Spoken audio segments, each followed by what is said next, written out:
On the third day there was a wedding at Cana in Galilee, and the mother of Jesus was there. Jesus also was invited to the wedding with his disciples. When the wine ran out, the mother of Jesus said to him, "They have no wine." And Jesus said to her, "Woman, what does this have to do with me? My hour has not yet come." His mother said to the servants, "Do whatever he tells you." Now, there were 6 stone water jars there for the Jewish rites of purification, each holding 20 or 30 gallons. Jesus said to the servants, "Fill the jars with water." And they filled them up to the brim. And he said to them, "Now draw some out and take it to the master of the feast." So they took it.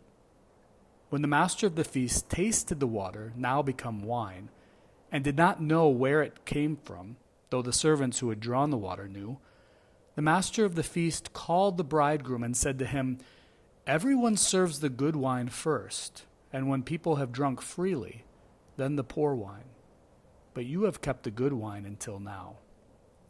This, the first of his signs, Jesus did at Cana in Galilee, and manifested his glory, and his disciples believed in him. After this he went down to Capernaum with his mother and his brothers and his disciples, and they stayed there for a few days. The Passover of the Jews was at hand, and Jesus went up to Jerusalem. In the temple he found those who were selling oxen and sheep and pigeons, and the money changers sitting there. And making a whip of cords, he drove them all out of the temple with the sheep and oxen. And he poured out the coins of the money changers and overturned their tables. And he told those who sold the pigeons, "Take these things away. Do not make my Father's house a house of trade." His disciples remembered that it was written, "Zeal for your house will consume me." So the Jews said to him, "What sign do you show us for doing these things?" Jesus answered them, "Destroy this temple, and in 3 days I will raise it up." The Jews then said, "It has taken 46 years to build this temple, and will you raise it up in 3 days?" But he was speaking about the temple of his body.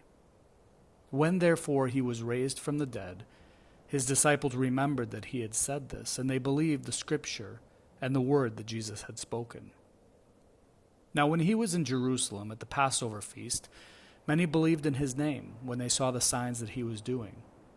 But Jesus on his part did not entrust himself to them, because he knew all people and needed no one to bear witness about man, for he himself knew what was in man.